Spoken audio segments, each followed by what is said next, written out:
man. Why must I chase the cat?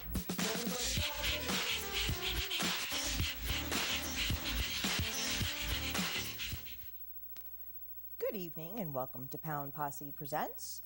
There's an awful lot of laughter going on in the control room this evening. My children are at it.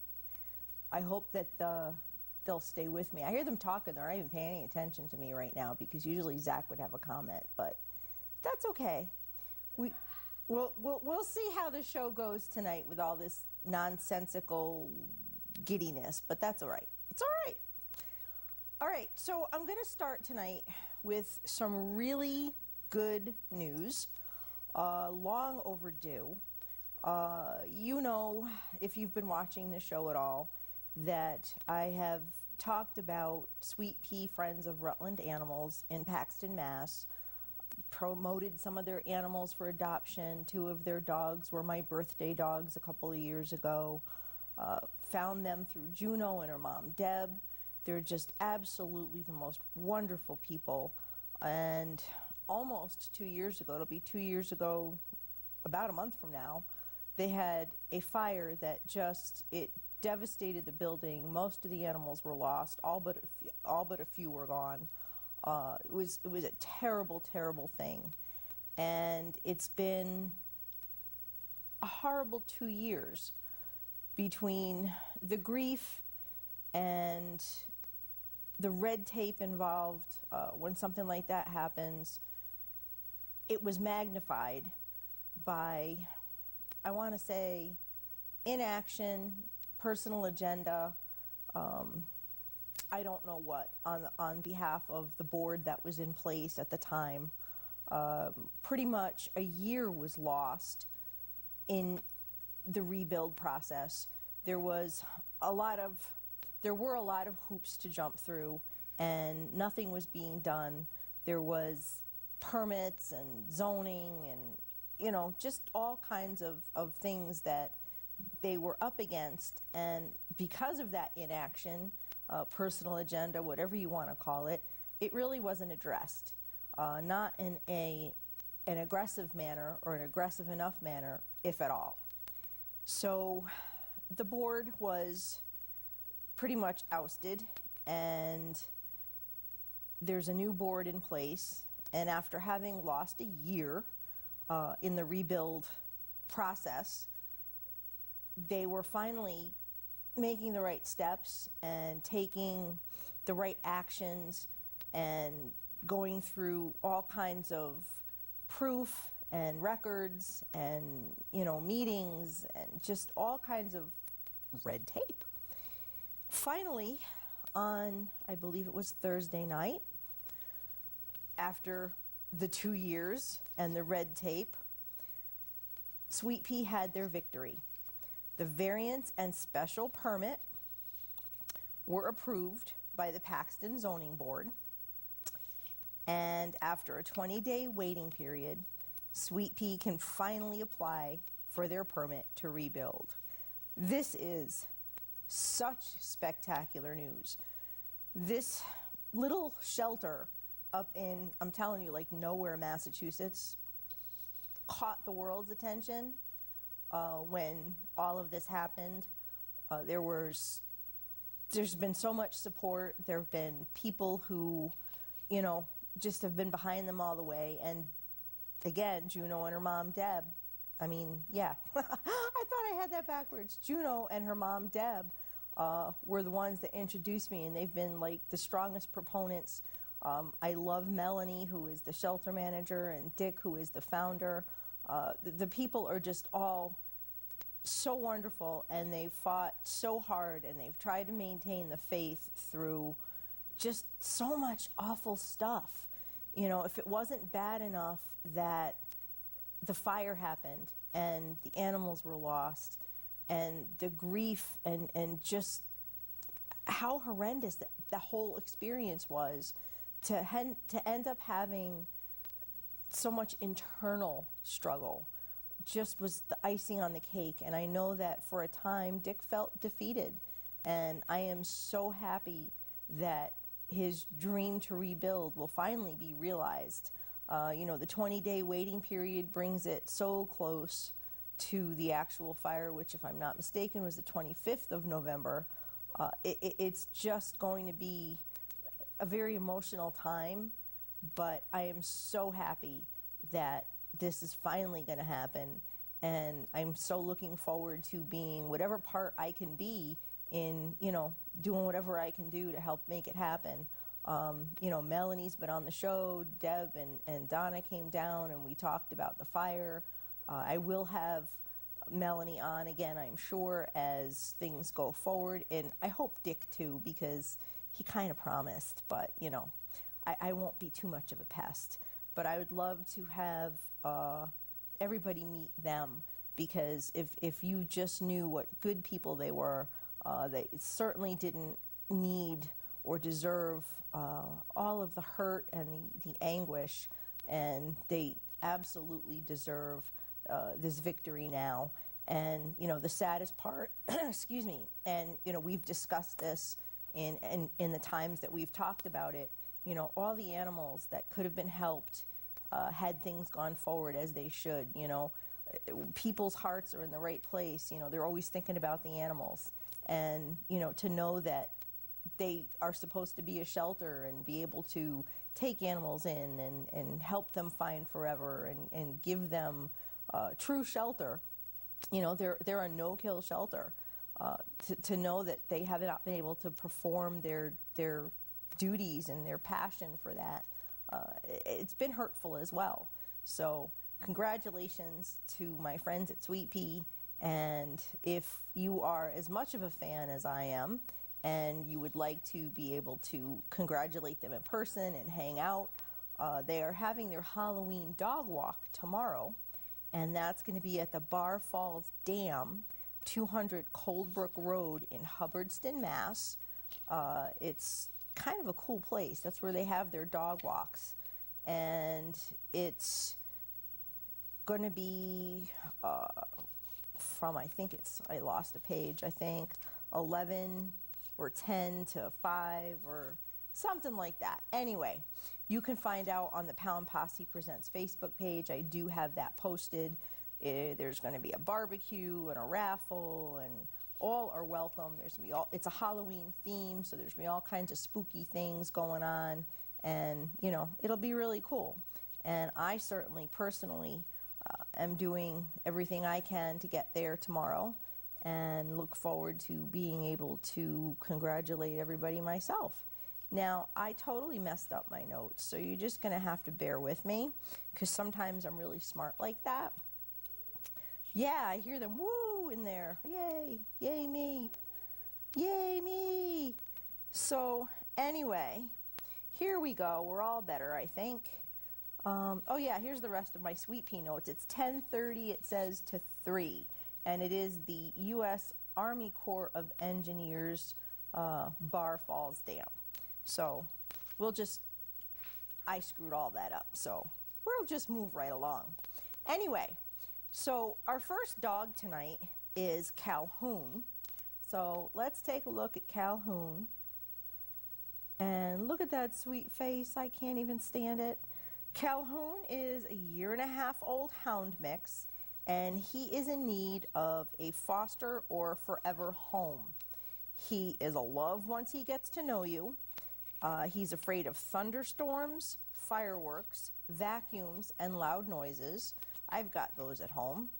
But he loves popcorn, the mailman, long walks, and snuggling. He likes a good chase, so that means he's got a little bit of a prey drive. And he likes to lay in the sun. He's good with other dogs. Right now, he's finishing up heartworm treatment in Massachusetts, and they are looking to move him by Tuesday into another home in either anywhere in New England or New York. If you can open your heart to Calhoun on a temporary or permanent basis, you can email sehaslam@gmail.com. That's SEHASLAM @gmail.com. Now, Ansonia Animal Shelter has another heartbreaker. Let's get that dog up. This is Killer. He's about 9 or 10 years old, believed to be a golden lab mix. He's a little arthritic, and you know, he deserves to be on a comfy couch and not on a cold, hard shelter floor. I mean, look at where he is and think about that poor dog being arthritic and achy and having to get up off that floor where, you know, he should be on somebody's couch. It's really heartbreaking. He needs a little TLC and I'm sure understanding. I'm sure he's, you know, as most dogs who find themselves in a shelter, but you know, it's the seniors that kill me. He's got to be a little bit confused. It's just heartbreaking to see. So if you can do something for this guy, who they did not post a name, 203-410-7716 is the number, 203-410-7716. And, you know, Ansonia has been running full. They have a couple of other dogs there who are heartbreakers. So, you know, if you've been paying attention, if, you know, you can take in an old guy, a sick girl, any dog from the Ansonia Animal Shelter, you'll be doing a great service because, you know, once the shelters get full, you know what happens, and we don't want that to happen to any of them. So the next dog is a really sad thing for me. Let's get Boo up, and you can scroll through her pictures while I talk. Boo is absolutely beautiful. It's really sad that I've showed her before, and you know, she's been waiting in the shelter for a home for 2 years, and that's just mind-boggling. And I get it.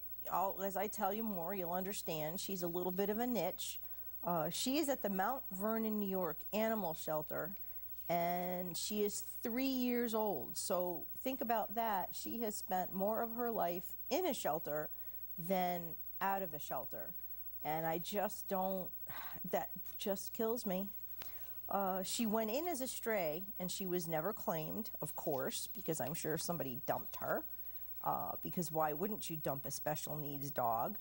Boo is deaf, and she needs an owner who is experienced with deaf dogs. You know, she's very sweet, she loves love, she knows sit and down and paw, she loves toys. Apparently she likes to tear them up and rip the stuffing out of them. I have those at home too. You know, she just wants to be a dog. She is dog selective and seems to prefer males. She can be a bit of a leash biter, so she needs a little discipline and a lot of stability. They'd like to see her in a home with no children and no cats, and someone who will work with her and show her lots of love and what being a cherished family member is all about.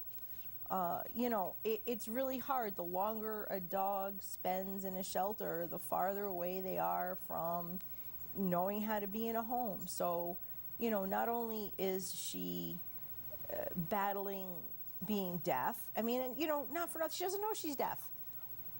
It's got to be even scarier for her to be in a shelter and not be able to hear and not know what's going on. I just, you know, some of these dogs that I show, just, they break my heart.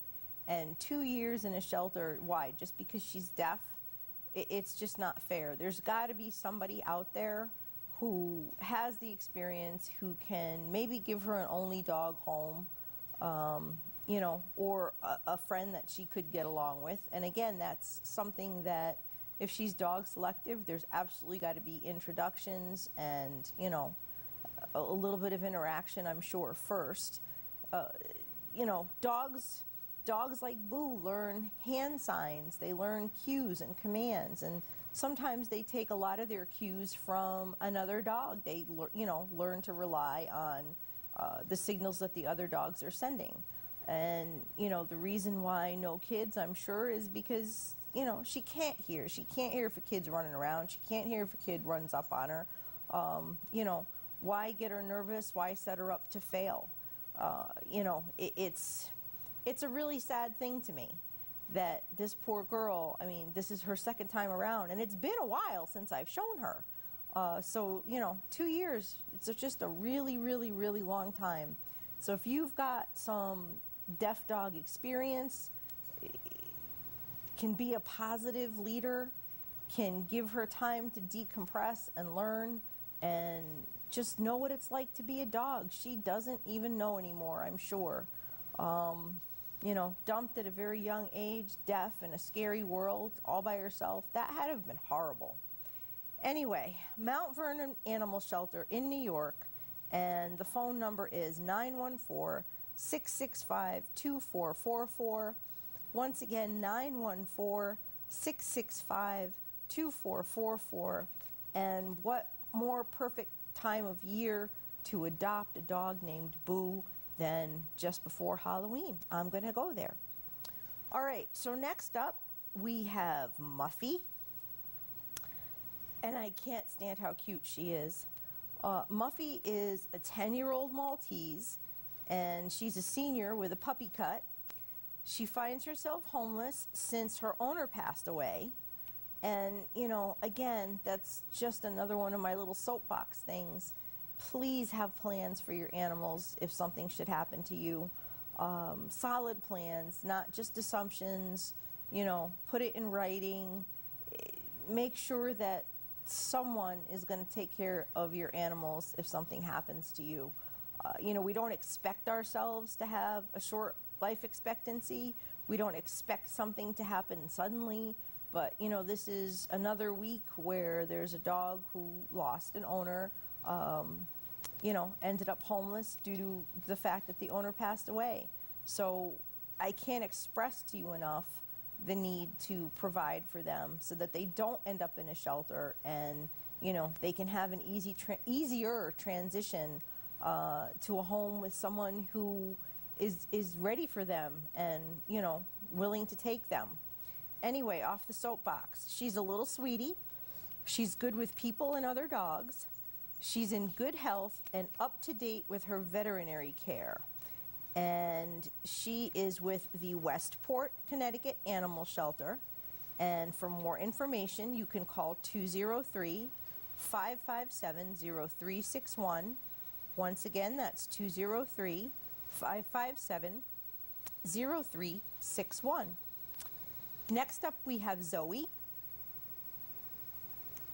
Look at that sweet, pretty face. I love those little ears. She's just a sweet mama. She's a sweet, athletic, and energetic girl who has shown no reactivity to cats or other dogs. She'd love to be your all-season sidekick. And she is at Bridgeport Animal Control.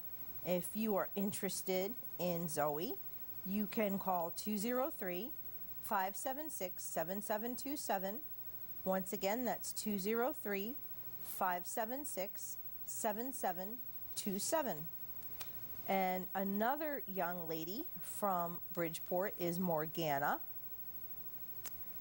And that makes me think of those little machines that they have, Zelda and Morgana and, the little fortune tellers. But anyway, I digress. Morgana is a recent arrival at Bridgeport Animal Shelter, so they don't know a lot about her yet, but they can tell you that she loves to be spoiled, and she is probably just a sweetheart. I love the head tilt. She's got a beautiful face, beautiful markings. She's so pure and snowy white. She's just amazing looking. And if you are interested in her, you can once again call the Bridgeport Animal Shelter at 203-576-7727. And I will take the camera back for a minute. And all of these dogs and so many more need homes. Like I said, Ansonia has been running full. Bridgeport is always at the brink. That's the busiest shelter we've got. Any if you can foster and connect with a rescue, to do so. If you can adopt, you're saving a life. You really are. So if nothing else, I would ask that you share these animals. I will make sure that I have them on the Pound Posse Presents Facebook page.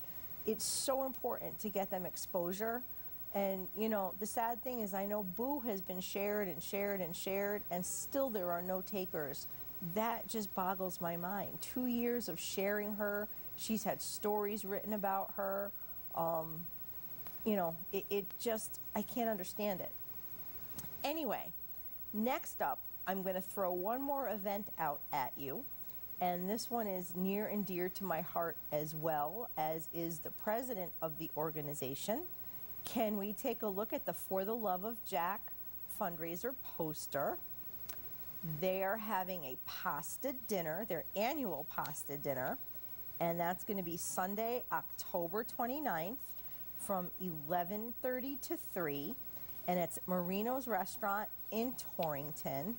And, you know, Sherry is just an amazing person. There's been a number of situations where I have reached out to her on behalf of an animal that someone has brought to my attention. Most recently this week, you know, For the Love of Jack, they help sick and injured animals. They try to help animals stay in their home. You know, they have access to a food bank. So like, for instance, this week, a dog was in danger of being surrendered to a shelter because the people just couldn't afford to feed that dog. And, you know, there Sherry was, raiding the pantry and making sure that, you know, the dog was fed. They had food the next day. And, you know, there's been some medical instances that I've drawn on For the Love of Jack for, and Sherry is just always right there. And, you know, it's just one of the places that I absolutely adore and cherish. And so I, again, going to make every attempt to get there myself. But this is going to be a great event. There's going to be raffles, a 50-50, and of course, you know, the chance to support a fabulous organization that does so much for the community at large. All right, I will take the camera back.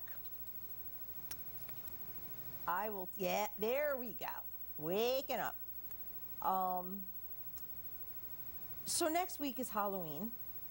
It falls during the week, but I'm sure there's going to be a lot of stuff. I saw a lot of people going to parties tonight, but, you know, for the kids and for the trick-or-treating and for the traffic that goes on in neighborhoods and at your front door, here it comes, another soapbox. Please keep your pets safe.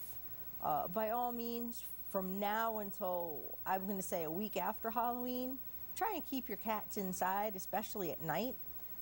Cats are prey for, I want to say, less than savory activity. Not just black cats, but white cats as well, believe it or not, have a certain significance this time of year. Without getting too crazy into explanations, you know, the black cats, for obvious reasons, the whole Halloween thing, but white cats are considered in certain cultures a symbol of purity. So if you've got a white cat and it's outside and, you know, you never know what's going through your neighborhood, you just want to keep it inside and keep it safe. And as far as when you're having Halloween parties, when trick-or-treat comes, you know, put your pets somewhere where they can't get out. Cats in another room with the door closed. You know, you have people coming to your door, all kinds of stuff going on. The kids are giddy and giggling and, you know, shrieking, and, you know, you're making a fuss over them in the costumes. Every time you open that door is a chance for an animal to get out of it. And as much as you can say, oh yeah, you know, my cat's not going to go out or my dog's not going to go out, your dog could get scared by the activity. Your dog could get scared by a costume. Your dog could suddenly feel the need to protect its territory. You don't want anything to happen that you're going to be sorry for and that your animal is ultimately going to pay for. You know, even to put a dog in a room with a gate, it's not the best. If you could put them in a room with the door closed for a couple hours, it's probably better, because you just never know. And if you're going to have a Halloween party, I would say the same thing. You know, whenever you, and this is true for any holiday festivities, you know, keep your pets in a secure place, because if you have people in and out of your house, they may not have pets. They're not used to having to close a door after themselves. They're not used to having to do that dodging to keep the dog from getting past it. They're not maybe even aware that you have a cat. So, you know, they open the door and there goes the cat, and, you know, then what? Now you're looking for an animal, and lost animals aren't always found alive, if at all. So the better road to take is to be safe.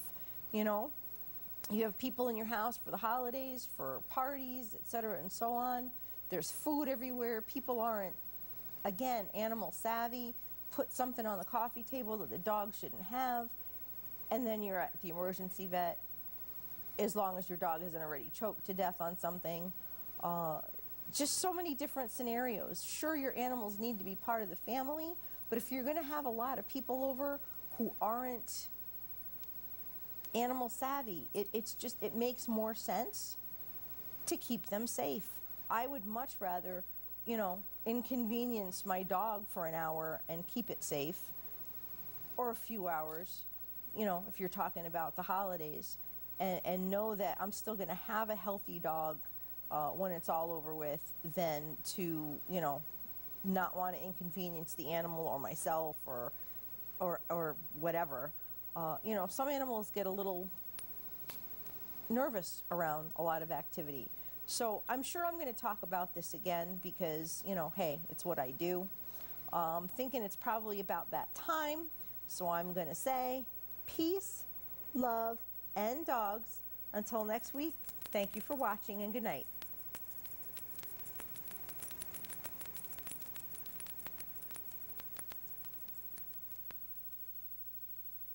And entrepreneurs.